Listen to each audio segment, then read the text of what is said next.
कहा था कि ये मेरा कॉन्शियंस इसको मानता नहीं, मैं इस कानून को कबूल नहीं करता हूं। तो महात्मा गांधी ने क्या किया, उन्होंने उस कानून को फाड़ दिया। तो मैं गांधी की तरह इस कानून को फाड़ता हूं। ये अनकॉन्स्टिट्यूशनल है सर। इस देश में झगड़े पैदा करने का काम बीजेपी करना चाहती है मस्जिद और मंदिर के नाम पर, इसीलिए मैं इसका कंडेम करता हूं। असाउद्दीन ओवैसी। बहुत बहुत शुक्रिया सर। स्पीकर सर, मैं ये वक्फ तरमीमी बिल की मुखालिफत में खड़ा हुआ हूं। किसी एक शायर ने बड़ा अच्छा कहा था, जब भी ज़मीर और ज़र्फ का सौदा हो दोस्तों, जब भी ज़मीर और ज़र्फ का सौदा हो दोस्तों, कायम रहो हुसैन के इनकार की तरह। सर, ये वक्फ तरमीमी बिल भारत के गयूर मुसलमानों के ईमान पर, इबादत पर एक हमला है। नरेंद्र मोदी की हुकूमत ने इस मुल्क की सबसे बड़ी अक़लियत के खिलाफ एक ऐलान जंग कर दिया, और ये जंग ना सिर्फ मेरे जिस्म पर है, बल्कि मेरी आज़ादी पर, मेरी समाजी और माशी मार्जिनलाइजेशन पर है, मेरी शहरियत पर है, मेरे मदरसे, मस्जिदों, खानखाहों और दरगाहों को निशाना बनाया जा रहा है। और ये हुकूमत सच्चाई को नहीं बयान कर रही है कि ये तरमीमी बिल से मुसलमानों का तहफ़्फ़ुज़, तरक्की और गुर्बत का खात्मा होगा। ये सरासर झूठ है। सर, अगर आप आइन के आर्टिकल 14 को देखेंगे तो उसमें लिखा हुआ है इक्वल प्रोटेक्शन। अब आप देख लीजिए सर कि हिंदू, सिख और जैन को और बौद्ध को उनके एंडोमेंट में तहफ़्फ़ुज़ मिलेगा, क्योंकि उनका एंडोमेंट बाय यूजर बरकरार है और उनका एडमिनिस्ट्रेशन उनके हाथ में होगा। कि गैर हिंदू या गैर उनके मजहब का आदमी दान भी दे सकता है उनके लिए, और एंडोमेंट बोर्ड का तहफ़्फ़ुज़ भी मिलेगा, क्योंकि उसके ऊपर ओवरराइडिंग क्लॉज अप्लाई नहीं होगा, लिमिटेशन का कानून उस पर अप्लाई नहीं होगा। उसके बरक्स ऑपोजिट आप देख लीजिए, मुस्लिम वक्फ को वक्फ बाय यूजर निकाल दिया गया। एक मुस्लिम वक्फ की जायदाद पर कब्जा होगा, लिमिटेशन लगेगा, तो जो एनक्रोचर है, जो खाबिज है, वो रातों रात मालिक बन जाएगा और एक गैर मुस्लिम वक्फ बोर्ड को एडमिनिस्टर करेगा। ये आर्टिकल 14 के इक्वल प्रोटेक्शन का वायलेशन। अब आर्टिकल 14 में सर इक्वालिटी बिफोर लॉ भी है, और उसका कैसा वायलेशन हो रहा है कि कोई आर्बिट्ररी स्टेप नहीं ले सकता, और कोई भी ऑफिशियल किसी भी तरीके से गलत आर्बिट्ररी फैसला नहीं लेगा। यहां पर आप एक डेजिग्नेटेड ऑफिसर को रखकर वो फैसला लेगा कि ये जायदाद वक्फ की है, गवर्नमेंट की है। क्या ये प्रिंसिपल्स ऑफ नेशनलिज्म के खिलाफ नहीं है, जिसका तकर्रुर एग्जीक्यूटिव करती है? ये हमारे theory of separation of powers, Bharat के आइन का बेसिक स्ट्रक्चर का हिस्सा है। क्या इसका वायलेशन नहीं है? सर, आर्टिकल 25 का वायलेशन कैसे है कि आप मुसलमानों से वक्फ बाय यूजर छीन रहे हैं और फिर आप कर्ब कर रहे हैं वक्फ वाल औलाद को, मगर वहीं पर दूसरे धर्म के मानने वालों को उनके मजहब पर चलने की पूरी इजाजत है। लफ्ज जो आर्टिकल 25 में इस्तेमाल हुआ सर, वो इक्वली एंटाइटल्ड, यहां पर मुसलमानों के इक्वल एंटाइटल्ड नहीं हो रहा।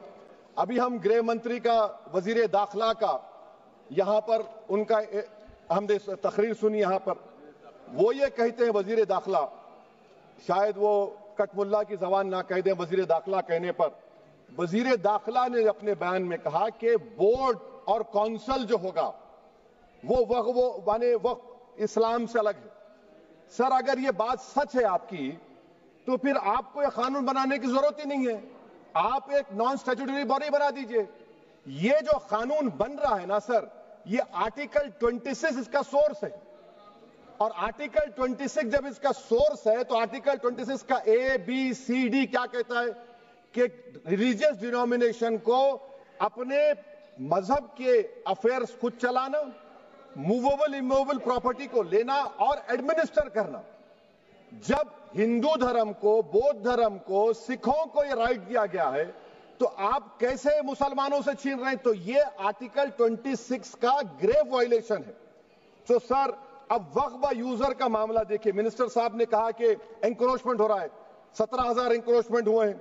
तो यही नरेंद्र मोदी की हुकूमत ने 2014 में उस वक्त के मंत्री ने एक वक्फ properties eviction of unauthorised occupants bill को इंट्रोड्यूस किया। आपने विड्रॉ कर लिया 2024 में उसको। क्यों विड्रॉ किया सर आपने? जब आप मान रहे थे कि एंक्रोचमेंट हो रहा है तो आपने बिल को विड्रॉ कर लिया। अच्छा सर, अब वक्फ बाय यूजर को आपने निकाल दिया, माने कंडीशन क्या लगाए कि अगर उसमें डिस्प्यूट होगा और गवर्नमेंट प्रॉपर्टी होगी। सर डिस्प्यूट तो है, मिसाल के तौर पर मोहिबुल्लाह साहब जिस मस्जिद के इमाम है, पार्लियामेंट के सामने मस्जिद है सर, 123 प्रॉपर्टीज में मस्जिद है, डिस्प्यूट चल रहा है। कल कलेक्टर या डिस्ट्रिक्ट ऑफिसर बोलेगा कि भाई साहब ये गवर्नमेंट प्रॉपर्टी है, स्टिकर लगा दिया जाएगा, मस्जिद बंद, गवर्नमेंट प्रॉपर्टी हो गई, होगी ना सर। अब ये बताइए, आप जब से यहां पर पूरे बीजेपी रूलिंग पार्टी हमको ज्ञान दे रहे हैं कुछ नहीं होगा, कुछ नहीं होगा, मैं दलील के साथ बता रहा हूं आपको, ये मस्जिद दिल्ली गवर्नमेंट बोलती हमारी है, वक्फ दिल्ली वक्फ बोलता हमारी है, तो सर वक्फ बाय यूजर, अगर मैं अपनी गवर्नमेंट के खिलाफ वक्फ बोर्ड वक्फ बाय यूजर इस्तेमाल नहीं करेगा तो क्या है सर। अच्छा, ये अमेंडमेंट जब हो जाएगा तो मुझे कहने दीजिए सर, सिर्फ प्राचीन मंदिरों की हिफाजत होगी, मस्जिदों की नहीं होगी। अब सर आप आ जाइए, अगर डिस्प्यूट मेरा एंशिएंट मॉन्यूमेंट से वक्फ का, एक मिसाल दे रहा हूं, दिल्ली में 172 वक्फ प्रॉपर्टीज एएसआई कंट्रोल में है, मैं तो हार ही गया वो, क्योंकि मेरे पास डॉक्यूमेंट नहीं है। आप कह रहे हैं कि डॉक्यूमेंट चढ़ाओ, अगर मेरा गवर्नमेंट से डिस्प्यूट चल रहा है मैं तो क्लेम ही नहीं कर सकता, क्योंकि आप जज बनेंगे, आप ही फैसला करेंगे, और जब तक आप फैसला नहीं करते वो वक्फ की प्रॉपर्टी नहीं होगी, वो प्रोविजन डाल दिया आपने। अच्छा, अगर मेरा डिस्प्यूट एनक्रोचर से होगा सर, तो एनक्रोचर में तो आपने तो 107 को डिलीट कर दिया, आप रातों रात खाबिज को, एनक्रोचर को मालिक बना रहे हैं। सर मैं ये पूछना चाहता हूं आपके जरिए हुकूमत से, एक मुंबई में एक बहुत बड़े दौलतमंद है, खोजा बरादरी का यतीम खाना था, उन्होंने 2004 या 5 में 22 करोड़ में खरीद लिया। वो केस सुप्रीम कोर्ट में, क्या आप उनको मालिक बनाना चाहती हैं लिमिटेशन एक्ट अप्लाई करके? हमको बताइए, हम जानना चाह रहे हैं। और सच्चर कमेटी ने सर 2007 में कहा कि दिल्ली के 123 प्रॉपर्टीज की मार्केट वैल्यू 6000 करोड़ की। आज हम 2025 में आ गए, क्यों आप उन प्रॉपर्टीज के खिलाफ पड़े हुए? 1976 में उस वक्त के वजीर आजम इंदिरा गांधी लेटर लिखा, इसको आप दे दीजिए, मगर आप उसको मानने को तैयार नहीं है। तो सर और एक जो झूठ फैलाया जा रहा है, management empowerment efficient development, sir this bill takes any management from the hands of Muslims, disempowers the waqf in comparison to any other stakeholder, takes away the efficiency of administration and hampers development. Waqf disempowerment in the name of efficiency, inefficiency is being created. The progress of development from pre-independence till today is sought to be destroyed. Sir अभी हमारे home minister साहब ने फजल पुकाया case का जिक्र किया। Sir मैं आपसे गुजारिश करूंगा कि होम मिनिस्टर जरा अच्छे लोगों को रखकर इंफॉर्मेशन ले, फजल पुकाया का ऑबिटर क्या है? इट इज ऑबिटर, वो रेशो डेसेंडेंटाई नहीं है जो आपने कहा है। अच्छा सर, शेड्यूल ट्राइब के बारे में कहा, क्या शेड्यूल ट्राइब में मुसलमान नहीं होते? शेड्यूल कास्ट में नहीं होता मुसलमान, शेड्यूल ट्राइब में मुसलमान होता, तो क्या आर्टिकल 25 मेरा चला गया, आर्टिकल 26 चला गया, आर्टिकल 14 चला गया, 15 चला गया, 29 चला गया? लक्षद्वीप का एक मुसलमान एमपी है, क्या उसको राइट नहीं है क्योंकि ट्राइबल है? क्या कह रहे हैं आप? इस ऐवान को क्यों गुमराह कर रहे हैं आप शेड्यूल ट्राइब के नाम पर? सर और एक चीज जो आपको बता रहा हूं सर, अब आप जब आर्टिकल 26 से मेरा सोर्स है, तो आप सेंट्रल वक्फ काउंसिल में 22 में से 10-11 आप नॉन मुस्लिम को बना सकते हैं, रिलीजन न्यूट्रल आपने कह दिया, और आप बनाएंगे, क्यों बनाएंगे आप? स्टेट वक्फ बोर्ड में 7 नॉन मुस्लिम होंगे और 4 मुसलमान, क्यों होंगे? क्योंकि आप लॉ में 95 में डायरेक्ट मैनेजमेंट में ले सकते हैं 5 साल के लिए। आप वक्फ बाय यूजर को आप कलेक्टर डिस्ट्रिक्ट ऑफिसर बोलेगा ये वक्फ की प्रॉपर्टी नहीं है, तो वो वक्फ बोर्ड खामोश बैठ जाएगा, कुछ एक्शन ही नहीं लेगा, क्योंकि वो आपके प्यादे हैं। अच्छा, जब आप नॉमिनेट करेंगे सर मैं मोदी गवर्नमेंट के खिलाफ नो कॉन्फिडेंस ला सकता हूं, मगर वक्फ बोर्ड का चेयरमैन जो नॉमिनेट होगा उसके खिलाफ नो कॉन्फिडेंस नहीं ला सकते, हम बिल्कुल नहीं ला सकते। क्या मजाक है बताइए आप? ये डेमोक्रेसी है। नॉमिनेट भी स्टेट गवर्नमेंट करेगी, वो अगर डिक्टेटर बन जाएगा जैसा आज भारत में हो रहा है तो वो भी नहीं हटेगा। कम से कम यहां पर तो इलेक्शन है, वहां पर तो आप 5 साल झेलते रहो उसको। अच्छा सर, अब ये जो क्लॉज 11 और क्लॉज 9 आप 16AA से देखिए, where the qualification of the members of the board has been limited only to 3 categories. contained in 14(1)(c). Intention is very clear that the majority is to be packed with non-Muslims. So who will defend my interests, sir? If I cannot depend on the State Waqf Board, Central Waqf Council, which are going to comprise non-Muslims, this in itself is a clear violation of Article 26, 14 and 15, sir. अच्छा sir, CO पहले 95 act में था कि word मुस्लिम, आपने गायब कर दिया उसको। अरे आखिर क्यों इतनी नफरत है आपके लफ्ज मुसलमान से? अच्छा फिर क्या कह रहे हैं आप कि ये भी आर्टिकल 26 का वायलेशन है। सब जितने हिंदू धर्म के प्रॉपर्टीज हैं, सिख धर्म के हैं, बौद्ध के हैं और आपके जैन के, वहां पर उन्हीं के मजहब का ऑफिसर होगा। और कहां पर नहीं होगा? वक्फ बोर्ड में। वक्फ board is a pure religious institution, इसको समझने की जरूरत है। तो आप ये कर दे रहे हैं सर। अच्छा सर, आप देखिए, अब आप आ जाइए ये ट्राइब्यूनल पर। मुझे समझ में नहीं आया सर कि हमारे होम मिनिस्टर वजीर दाखिला ने क्या कह दिया कि 2013 का जो कानून है वो नहीं बनता तो हम नहीं लेके आते। मैं बड़े अदब के साथ उनसे पूछना चाह रहा हूं कि क्या उस वक्त राजनाथ सिंह साहब, अडवाणी साहब, हमारी लेट सुषमा स्वराज, ये बड़े बड़े नेता यहां बैठे थे? आपने यूनानिमस उस कानून को पास करवा दिया। कीर्ति आजाद थे उस वक्त, अब यहां बैठे हैं वो टीएमसी में। तो क्या आप गलत थे या वो गलत थे? हमको बता दीजिए, आप बता दीजिए। क्योंकि अगर अडवाणी आपके लिए बहुत बड़ा नेता है, मेरे लिए नहीं हो सकते, आपके लिए आपने पद्मश्री दिया उनको। मोहतरमा सुषमा स्वराज की जबरदस्त तकारीर का मैं कायल हूं, वो बैठकर उस 2013 को यूनानिमस पास कर दिए। मुझे कंफ्यूजन है कि क्या अमित शाह, नरेंद्र मोदी बड़े हैं या अडवाणी बड़े हैं? आपके लिए आप तय कर लीजिए। अच्छा सर, आपके tribunal sir, railway Clements tribunal, NGT tribunal, income tax, वैसे 14-15 ट्राइब्यूनल, हिंदू एंडोमेंट का ट्राइब्यूनल, सबका अपील नहीं होती, रिव्यू होता है। गृह मंत्री सरकार कह रही है कि नहीं, रोक दिए, रोक लगा। कैसे रोक लगाते हैं? रिव्यू और अपील में तो फर्क होता है ना सर। आप ही कह रहे हैं कि पूरे कोर्ट्स में बैकलॉग है और आप अपील कर रहे हैं। अच्छा सर, रिटायर्ड डिस्ट्रिक्ट जज 95 में सिटिंग डिस्ट्रिक्ट जज था, जो एडमिनिस्ट्रेटिव कंट्रोल था सीजीआई साहब, उसको निकाल दिए। अच्छा सर, अब आप अभी हमारे मंत्री साहब ने कहा trust, sir Shri Sai Baba trust 2004, वो ये कहता है जो ऑफिसर उसमें काम करता है उसको साई बाबा का डिवोटी होने चाहिए और उसको डिक्लेरेशन लिख के देना पड़ेगा। यहां पर हो रहा तो यहां पर क्यों नहीं हो रहा? अच्छा सर, आप फिर देख लीजिए, ये आपका हो गया सर। हाँ, अब अमित शाह साहब ने सेक्शन 2A के बारे में कहा और उन्होंने इस बात का इकरार कर लिया कि दाऊदी बोहरा के लिए यह बनाया गया है। मगर मैं आपके जरिए से गवर्नमेंट से पूछना चाह रहा हूं, आपने तो उस प्रोवाइजो में दाऊदी बोहरा का नाम ही नहीं लिखा। आपने उनको भी थैंक यू कर दिया, उनका नाम क्यों नहीं लिखा आपने? और सर, और गवर्नमेंट क्या कर रही है? आप मुस्लिम समाज में जो बेकार किस्म के लोग हैं उनको एक रास्ता बना रहे हैं, एग्जिट दिखा रहे हैं कि तुम्हें वक्त से बचना है तो तुम्हें ट्रस्ट बना लो। ये क्या कर रहे हैं सर आप?